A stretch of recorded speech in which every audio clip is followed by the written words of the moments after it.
Are you a cat lover who loves the idea of owning your own cat cafe? Then this is the podcast for you. Join me, Angeli Rodriguez, owner of the Woody Whisker Cat Cafe and author of the book Drinks and Whiskers, as I walk you through my tips and tricks to help you open a successful cat cafe. Are you ready? Let's do this.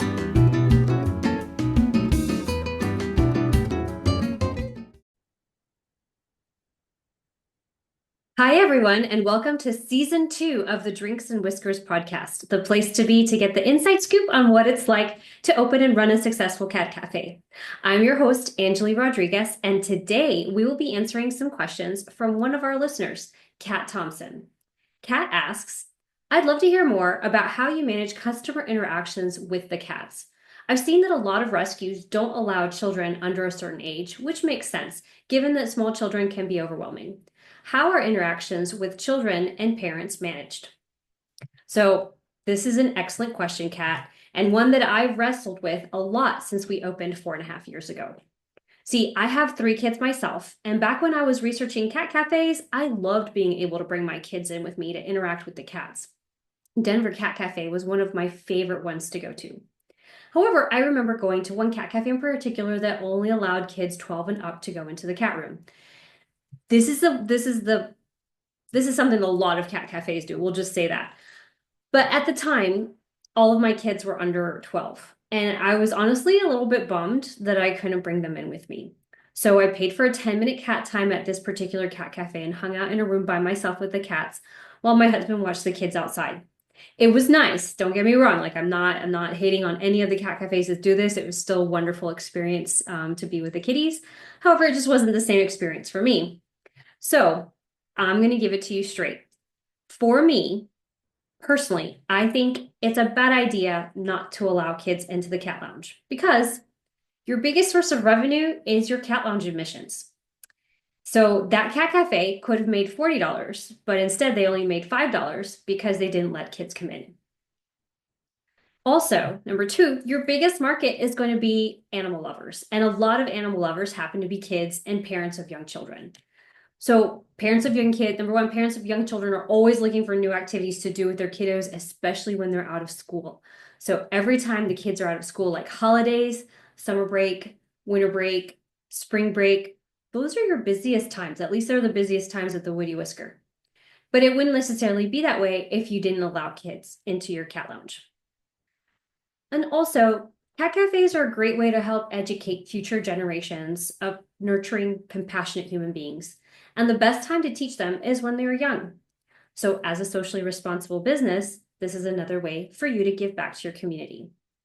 Again, this is just my personal opinion. I'm in no way criticizing cat cafes that don't allow kids. This is one of the things I love about owning your own business is that you get to set the rules. You have to find the right balance between being firm and yet being kind when you're talking to people about your expectations for your cat cafe. And again, I have found that if you manage those customer expectations and set some reasonable guidelines, it can be a nice experience for everybody. So here's what we do at the Woody Whisker when we see a family come into the cafe with young children. So our policy is that all children 12 and under must be accompanied by an adult into the cat lounge. This is for the safety of the children and for the safety of the cats. We also say that no more than 3 kids are allowed per parent. Another thing we do is we do not charge for children that are under 2 years old. The reason for this is, number 1, they don't take up that much space in the cat room. And number 2, we don't know how they're going to react to the space, our rules, cats. You just don't know. So we don't make parents pay for them. We do, however, charge for the admission for the parents to go in with their child. We also make sure everyone going into the cat room signs a waiver releasing the Woody Whisker from liability if anybody gets scratched. We do keep this lighthearted though, so when we talk about it, we say, oh, it just says that we'll still be friends in case anybody gets nibbled on in the cat room. This kind of helps them be aware of the fact that they're going to be dealing with live animals, and it's their responsibility that their interactions are safe. So then we welcome the family into the cafe and we set them at ease. We explain what a cat cafe is, how it's a fun way to help cats get adopted and keep cats socialized until they get adopted. We also tell them how much admission will cost so they have a chance to decide if they want to go into the cat lounge. Because for a family of, parents with 3 kids, it'll be pretty pricey, especially now that we're like $12 a person to go into the cat room. If they do decide to go in, we tell them that all the kitties in the lounge have their claws. And we ask the family if they have cats at home. Regardless of the answer, we always go over the following. So most families have dogs. So we explain that kitties are not like dogs. Cats prefer soft, gentle pets versus strong pats like dogs. Cats are small and they prefer quiet hands and quiet feet so they don't get scared. I also tell the kids we don't want to make any loud noises or the cats will get scared and run away. And I point out our catwalk, which we have, which is about 6 feet off the ground. And we say that kitties like to get up high, and they will do that if they don't feel safe. And then we won't be able to pet them if they're high up off the ground. And I also point to our litter room area, our storage area that's for employees only. It is a place for the cats to escape and to use the restroom in private.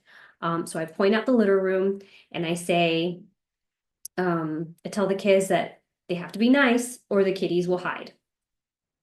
So when you're talking with children, I find that if you smile, if you get down to their level, if you talk softly, if you ask them about their pets and try and engage them in conversation, that's the best way to get their attention. So parents, number one, appreciate you being nice to their kids, and the kids appreciate being treated like adults, like people. So if you have a shy kid that hides behind their parent, then I don't really try and get in their face or anything. What I do is I speak to the parent and I go over all of the rules with them, make sure that the parent understands so that they can explain it to the child later. If you have a super hyper kid, remember, they're excited because they're so happy about seeing the cats. So you kind of have to understand that. And if you put that in that perspective, it kind of helps you understand why they're like super, hyperactive and everything. And so we work with the parent to help get the kids' attention and make sure that they understand all the rules. Most of the time, parents are very attentive with their children. They make them pay attention when we're talking about the rules, and they also make sure that the kids follow the rules. Occasionally, you'll get a parent that's not paying attention or doesn't care, and then, and if that's the case, I add, if we can't follow these rules, then we won't be allowed into the cat room, or, you'll have to leave. We'll have to ask you to leave. And this usually gets their attention when you say that, because they're spending a lot of money to be able to go into the room. So they don't want to be kicked out if they're not following the simple rules that we're giving them. So another thing that I use to help kids, pay attention to the rules is I have a little tiny Woody Whisker sticker. It's just a little tiny 1-inch sticker that has our logo on it. It's for free, and I just offer it to the kids after they've listened to the talk. So I said, I'll give you guys a sticker if you guys listen to the rules that we're going to go over. They really like that too. Another requirement that we have is that everyone that goes into the cat room has to use the hand sanitizer or wash their hands before petting the cats. And this is for the health of the cats, especially since we know little people don't always wash their hands as well as adults do. We always try and make sure that they use the hand sanitizer. So once the kids are in the lounge, I have my people, my baristas and my cat lounge concierges. I have them kind of watch. We have a lot of big windows in our cafe, so we can see pretty easily into the cat room. And I, make sure that the parents are interacting with their children and, making sure that they're following the rules and everything. If necessary, if the parents are like on their phones or like not necessarily, paying as much attention or doing as much, interaction with their kids' behavior as we would like, I do have the cat lounge concierge go into the room to encourage the adherence to our rules. Yes, it is basically babysitting, but our main concern is that this, is the safety of the cats and the customers. So if I do have to insert the cat lounge concierge into the situation, I will. Remember, this is your business. And if your customers are doing something that you don't want to happen with the cats, then just kindly redirect them. So for example, we have some cat wands that, that we use. So it's basically a teeny tiny stick with a little string and a little toy on the end. So sometimes we have children like to wave the wands aggressively in front of the cats or accidentally hit other customers with it. So first, I will try and retrain the child on how to play with the wands properly. So like, okay, be careful. We want to make sure that we don't accidentally poke anybody in the eye or a little kitty cat in the eye. Usually telling them to wave it gently will get, it'll get their attention if you're there and they realize that you're paying attention to how they're behaving in the cat room. They usually learn to do it properly. But if you still see that they're not listening, what I do is I also have smaller wands that are mostly for kids, and what I'll do is I'll trade.